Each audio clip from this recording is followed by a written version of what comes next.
OKFM 101.7. Okay, Mate. Nana Mami Musa krata bia babonten aye NDC na atrodia koma wo party agency wo mate se isi frefre wo agent fo bi se wo mesensan krata bi nti wo bo wo nkrofo ni nyina kokko se obi asa afre wo a hwe na wo ampene so na wo si asemi etwetwe wasum kakra. So say ni ba ka nye dedegu. Well, you see, at any time will be the court to be na onimiesi nani so no onimni ekoye no onima hobo awaye kokuba ko kai me master kokuba ko o ka vivi o se court dey work kwa. It's not a matter of speculation and conjecture. That is the theory according to Kokubako. Now, of course, Kokubako theory is the position of the law. The law is that he who assesses must prove it.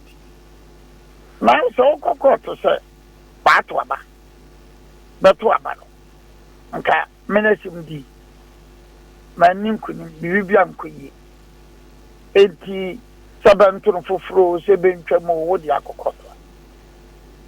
Wona SSA o kamano to Maranasum. What I'm doing this morning is I don't want to run commentary on the election petition because those persons and I can't be until I frustrated myself. So I say, now I'm now it is President Mahatma and Saman Anando, no Saman Electoral Commissioner. Maranacha said the first be the burden of proof at the President Mahama. So burden of proof in the tree say come on someone to Chirimua by woman in Tassu Maninto Marano Council. None Marano Yemuyamam, Sunny Walker home. The one to me and come as some anti-chirim. I'm a bam. I'm an antasum. What's an agent? So that is the position of the law. And the law requires that you do that, you establish your case beyond preponderance of probabilities. To make a preponderance of probabilities, like I say, can Manintas means so much, and I am so yes, Membranon so much, Membranin Tieni, Tokurani, Bibian Tavo, Mercot, not Tom Ranasuma, Membranajuatan. Nanado has not caused petition. The Electoral Commission has not caused petition. And therefore, there is no burden on Nanado, there is no burden on the Electoral Commission. And B.I. Crado, Agronoja baby flash.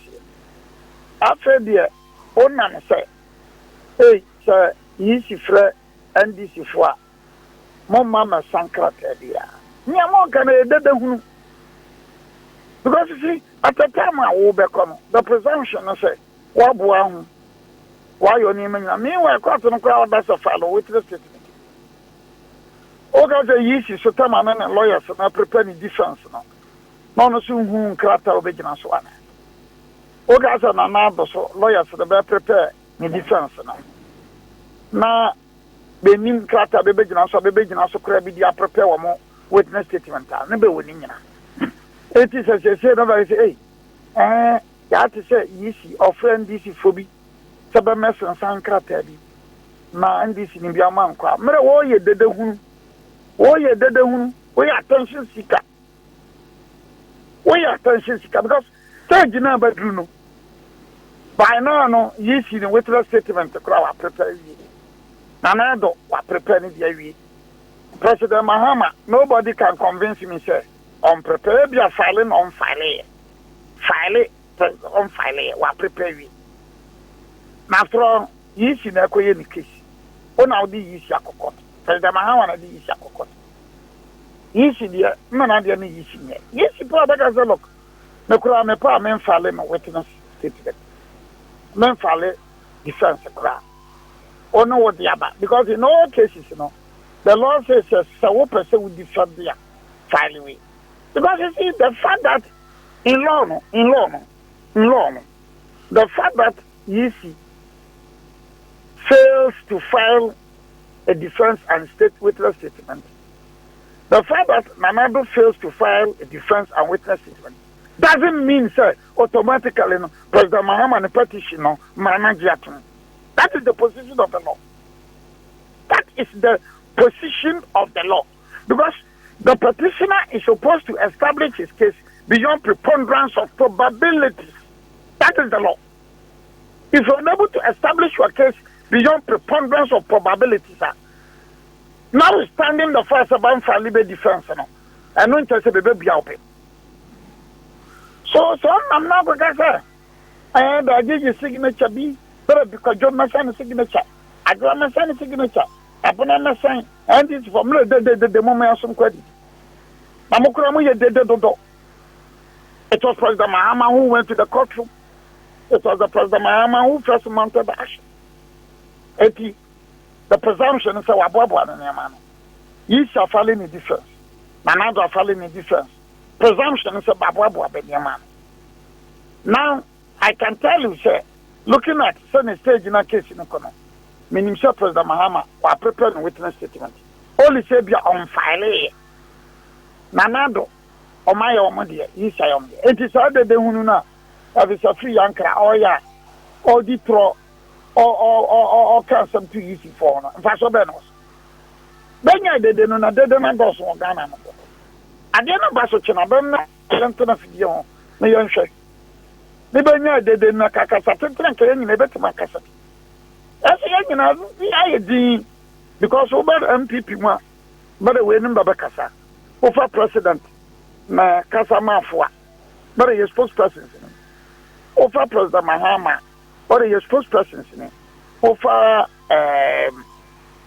sure, but a Casa Mafua. Then you have the Casa within the context of the law. Anyway, now, now, can NDC now can be. But I have some credit here. Martinana, Medasinana. Yo, Martin. Yo. Many nana Obiri Boahen were deputy general secretary Edema NPP Amanyukuno. OKFM 101.7.